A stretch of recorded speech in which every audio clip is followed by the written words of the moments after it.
Hi viewers, இன்னைக்கான வீடியோவில் என்ன நடக்கலாம்னு சொல்லிட்டு பார்க்கலாம். வீடியோக்குள்ளே போகிறதுக்கு முன்னாடி நம்ம சேனலை லைக் அண்ட் சப்ஸ்கிரைப் பண்ணிவிட்டு கொஞ்சம் சப்போர்ட் பண்ணுங்கள். வாங்க இப்போ வீடியோக்குள்ளே போகலாம். நம்ம கார்த்தி ரேவதி கிட்ட பேசினதுமே நம்ம ரேவதி கார்த்தியோட கையை பிடிச்சிட்டு கண்ணை அப்படியே மூடிடுறாங்க. கண்ணை மூடினதுமே நம்ம கார்த்திக்கு ரொம்ப சந்தோஷமாயிடுது.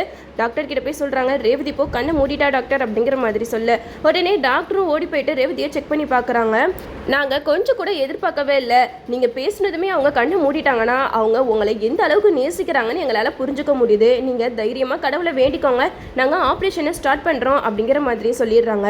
அப்போ தான் ராஜராஜன் வந்து சம்புச்சரி கிட்ட சொல்கிறாங்க, ஈஸ்வரி பாத்தியா, நீ பேசி கண்ணு மூடாத ரேவதி கார்த்தி பேசினதுமே கண்ணை மூடிட்டா. இதுலேருந்தே தெரியல நம்ம பொண்ணு கார்த்தி மாப்பிள்ள மேலே எந்த அளவுக்கு பாசம் வச்சிருக்கா. நீ எப்போதான் இதை புரிஞ்சுக்க போறியோ அப்படிங்கிற மாதிரி சம்புச்சரி கிட்ட ராஜராஜன் சொல்லிடுறாங்க.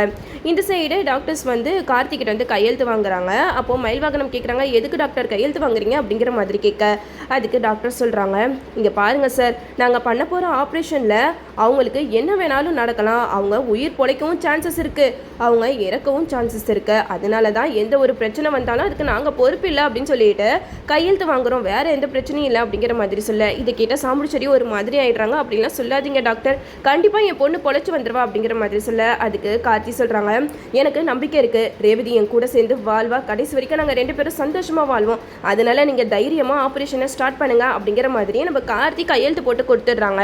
இந்த சைடு நம்ம ரேவதிக்கு ஆப்ரேஷன் நடக்க போது நம்ம கார்த்தி வந்து ராஜராஜன் கிட்ட சொல்கிறாங்க, மாமா நான் போயிட்டு வேண்டுதலை நிறைவேற்றிட்டு வரேன், ரேவதிக்காக நான் ஒரு வேண்டுதல் வச்சுருக்கேன், அதனால் கோயிலுக்கு போயிட்டு வரேன் அப்படின்னு சொல்லிட்டு நம்ம கார்த்தி கோயிலுக்கு போயிடுறாங்க. இந்த சைடு சந்திரகலா வந்து செம்ம கடுப்பில் இருக்காங்க.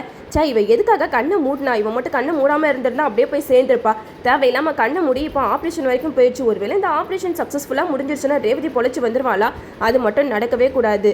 நீ வந்து வேண்டுதலாடா செய்ய போகிற, அந்த வேண்டுதலை நீ ஒழுங்காக செஞ்சால் தானே ரேவதி பொழைப்பா, அந்த வேண்டுதலையும் நீ செய்ய விடாமல் நான் தடுக்கிறேன் பாரு அப்படின்னு சொல்லிட்டு சந்திரா வந்து சிவனாண்டிக்கு கால் பண்ணி சொல்கிறாங்க, இங்கே பாருங்கள், இந்த ரேவதி பொழைக்கிறதுக்காக கார்த்தி பையன் ஏதோ வேண்டுதல் வச்சிருக்கானா, அதை அவன் நிறைவேற்றிடவே கூடாது, அதை மட்டும் நிறைவேற்றிட்டா இப்போ ரேவதி பொழைச்சி வந்துடுவா. ரேவதியை இந்த மாதிரி சுச்சுவேஷனில் பார்க்குறப்ப ரொம்ப சந்தோஷமாக இருக்கு. அன்னைக்கு நம்ம 2 பேரும் பிரிஞ்சப்ப ரேவதி என்ன மாதிரி சிரித்து சந்தோஷப்பட்டா, இப்போ பார்த்தீங்களா அவள் இப்படி படுத்து கிடக்கிறா, இதுக்கும் மேலேயும் அவள் எந்திரிக்கவே கூடாது. கார்த்தி ரேவதி 2 பேரும் பிரிஞ்சது தான், அவங்க 2 பேரும் ஒன்றாவே சேரக்கூடாது, அதுக்கு நீங்கள் தான் ஏதாவது பண்ணணும் அப்படிங்கிற மாதிரி சந்திரா சிவனாண்டி கிட்ட சொல்ல சிவனாண்டி சந்திரா கிட்ட சொல்கிறாங்க, என்கிட்ட சொல்லிட்டல சந்திரா, நான் பார்த்துக்கிறேன், அவன் எப்படி வேண்டுதலை முடிக்கிறான்னு நீயும் பாரு அப்படின்னு சொல்லிட்டு சிவனாண்டியும் கோயிலுக்கு கிளம்பி போயிடுறாங்க.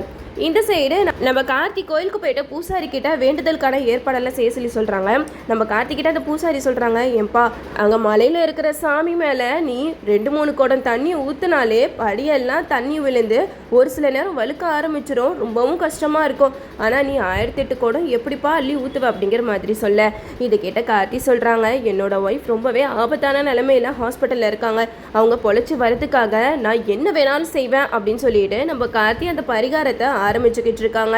நம்ம கார்த்தி ஒரு குடமாக எடுத்துகிட்டு போயிட்டு அங்கே மலையில் இருக்கிற சாமி மேலே ஊற்றிட்டு வராங்க.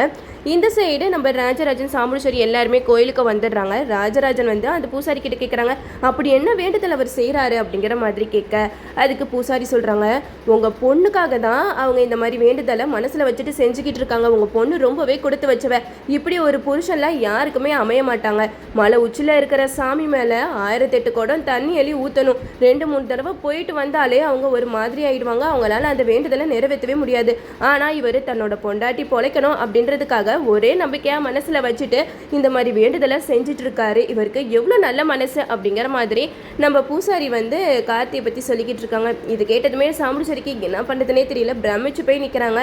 அப்போ தான் ராஜராஜன் வந்து சாம்புச்சரி கிட்ட சொல்கிறாங்க, பாத்தியா ஈஸ்வரி, மாப்பிள்ளை ரேவதி மேலே எந்த அளவுக்கு பாசம் வச்சிருக்காருன்னு இதை பார்த்தாவது நீ தெரிஞ்சுக்கோ, இனிமேட்டாவது அவங்கள பிரிக்கணுன்ற எண்ணத்தை விற்று தயவு செஞ்சு அப்படிங்கிற மாதிரி நம்ம ராஜராஜன் வந்து ஈஸ்வரி கிட்ட சொல்லிக்கிட்டு இருக்காங்க.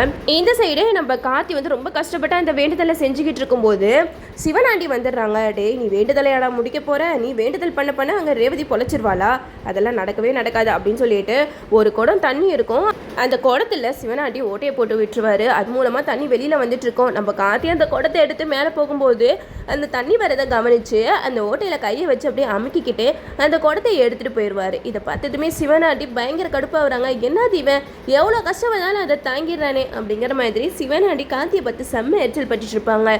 இந்த சைடு நம்ம கார்த்தி பண்ணுற பரிகாரத்தெல்லாம் பார்த்து சாமுண்டீஸ்வரி வாயில் கை வச்சுட்டு நிற்கிறாங்க. தன்னோட பொண்டாட்டி பொழைக்கணுன்றதுக்காக இவன் ரொம்பவே கஷ்டப்படுறானே அப்படின்னு சொல்லிட்டு சாமுண்டீஸ்வரி ஒரு பக்கம் யோசிச்சுட்டு இருக்க, இன்னொரு பக்கம் சந்திரகலாக்கு இதெல்லாம் பார்த்துட்டு செம்மையா இரிட்டேட் ஆகுது. என்னது இதோ அக்கா மனசை எல்லாரும் சேர்ந்து மாத்திடுவாங்க போலயே, ரெண்டு பேரையும் பிரிக்கலாம்னு சொல்லிட்டு பார்த்தா இவன் இந்த பரிகாரம் அது இதுன்னு செஞ்சு ரேவதியை பொழைக்க வச்சு கடைசியில் அக்கா மனசுல இடத்த பிடிச்சிருவான் போலயே அப்படிங்கிற மாதிரி சந்திரா ஒரு பக்கம் நினச்சிக்கிட்டு இருக்காங்க.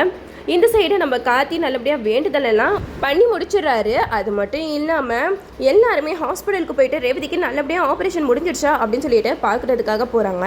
டாக்டர் வெளியில் வராங்க. அப்போ நம்ம கார்த்தி கேட்குறாங்க, என்ன டாக்டர் ஆப்ரேஷன் நல்லபடியாக முடிஞ்சதா அப்படிங்கிற மாதிரி கேட்க, அதுக்கு நம்ம டாக்டர் சொல்கிறாங்க, நல்லபடியாக முடிஞ்சது, கண்டிப்பாக நீங்கள் அந்த கடவுளுக்கு தான் ரொம்ப நன்றி சொல்லி ஆகணும். நாங்கள் கூட இதில் ரொம்ப ரிஸ்க் இருக்குமோ நினச்சோம், ஆனால் எல்லாமே சுமூகமாக முடிஞ்சிருச்சு, அவங்க அபாயக்கட்டத்தை தாண்டிட்டாங்க அப்படிங்கிற மாதிரி டாக்டர் வந்து கார்த்தி சாமுண்டீஸ்வரி எல்லாருக்கிட்டையுமே சொல்கிறாங்க.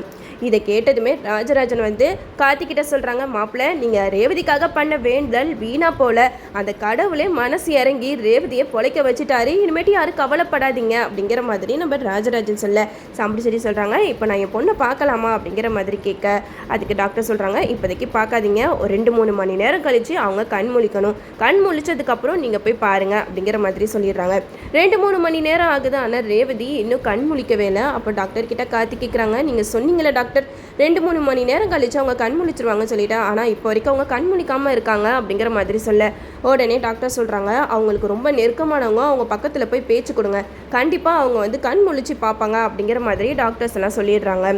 இந்த சைடு நம்ம ராஜராஜன் சொல்கிறாங்க, மாப்பிள்ளை நீங்கள் பேசணுன்னு தானே ரேவதி கண்ணை மூடினா, கண்டிப்பாக உங்களோட குரலை கேட்டு அவள் கண்ணை திறந்துடுவா, நீங்கள் போயிட்டு ரேவதி கிட்ட பேச்சு கொடுங்க அப்படிங்கிற மாதிரி கார்த்திகிட்ட சொல்ல, அப்போ தான் போலீஸ் எல்லாம் ஹாஸ்பிட்டலுக்கு வராங்க. கார்த்திகிட்ட கேட்குறாங்க, எப்படி சார் இந்த ஆக்சிடென்ட் நடந்தது அப்படிங்கிற மாதிரி கேட்க, அதுக்கு கார்த்தி சொல்கிறாங்க, எனக்கே தெரியல சார், எனக்கு நியூஸ் கேள்விப்பட்டு தான் ஹாஸ்பிட்டலில் வந்து பார்த்தேன் அப்படிங்கிற மாதிரி சொல்ல, உடனே அந்த இன்ஸ்பெக்டர் வந்து கார்த்திகிட்ட சொல்கிறாங்க, பைக் ஷோரூம் கிட்ட தான் இந்த ஆக்சிடென்ட் நடந்திருக்கு, அதனால் அங்கே இருக்கிற சிசிடிவி கேமராவெல்லாம் செக் பண்ணிவிட்டு நாங்கள் இதுக்கான காரணத்தை உங்ககிட்ட சொல்கிறோம் அப்படிங்கிற மாதிரி அவங்களும் போயிடுறாங்க. இந்த சைடு நம்ம கார்த்தி வந்து ரேவதி கிட்ட போய் பேசுவோம் அப்படின்னு சொல்லிட்டு ரேவதி கையை பிடிச்சி பேசுகிறாங்க.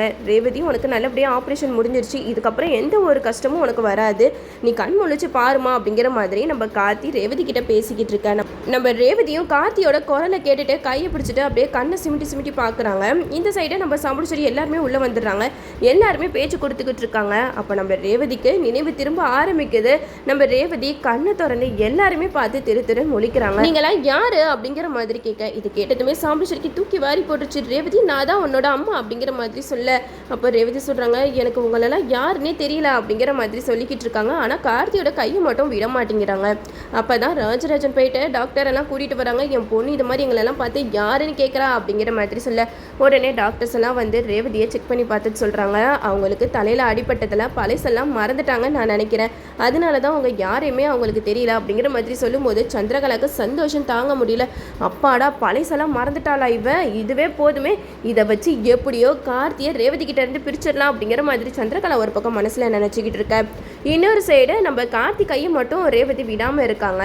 அப்போ தான் அந்த டாக்டர் வந்து ரேவதி கிட்ட கேட்குறாங்க, ஏமா உனக்கு யாரையுமே ஞாபகம் இல்லையா அப்படிங்கிற மாதிரி கேட்க, அதுக்கு ரேவதி சொல்கிறாங்க, இல்லை எனக்கு யாரையுமே தெரியல, கார்த்தியை கூட யாருன்றது நம்ம ரேவதிக்கு தெரியவே இல்லை, கார்த்தியை மறந்துட்டாங்க தான் சொல்லலாம், நம்ம கார்த்தி கையை மட்டும் விடாமல் பிடிச்சிருக்காங்க. அப்போ தான் டாக்டர் கேட்குறாங்க, நீ ஏமா அவர் கையை மட்டும் விடாமல் பிடிச்சிருக்கா அப்படிங்கிற மாதிரி கேட்க, எனக்கு என்னமோ இவர் எனக்கு ரொம்ப நெருக்கமானவர்னு தோணுது, அதனால தான் நான் இவர் கையை மட்டும் பிடிச்சிருக்கேன் அப்படிங்கிற மாதிரி ரேவதி சொல்லிடுறாங்க. இந்த சைடு அந்த போலீஸ் எல்லாம் இன்வெஸ்டிகேஷன் பண்ணிக்கிட்டு இருக்காங்க. அந்த பைக் ஷோரூம் கிட்ட இருக்கிற சிசிடிவி கேமராலாம் செக் பண்ணும்போது ஒரு கார் வந்து ரேவதியை ஏற்றுற மாதிரி இருக்கு. அந்த கார் நம்பரை வச்சு யார் இந்த மாதிரி பண்ணா அப்படிங்கிறத போலீஸ் எல்லாம் கண்டுபிடிச்சிடுறாங்க. முருகன் தான் இப்படி பண்ணாரு அப்படிங்கிறதையும் கண்டுபிடிச்சி முருகனை போலீஸ் ஸ்டேஷனுக்கு கூட்டிகிட்டு வந்துடுறாங்க. இதில் என்ன ஒரு விஷயம்னா, ஒரு வேளை நம்ம ரேவதி கார்த்தியை மறந்த மாதிரி நடிக்கிறாங்களா, அப்படி இல்லைனா உண்மையாகவே அவங்களுக்கு மெமரி லாஸ் ஆயிடுச்சா அப்படிங்கிறது வரக்கூடிய எபிசோடில் நம்மளும் வெயிட் பண்ணி பார்ப்போம். ஓகே வீவர்ஸ், இந்த வீடியோ உங்களுக்கு பிடிச்சிருந்தா லைக் பண்ணுங்கள், மறக்காம நம்ம சேனலை சப்ஸ்கிரைப் பண்ணிடுங்க.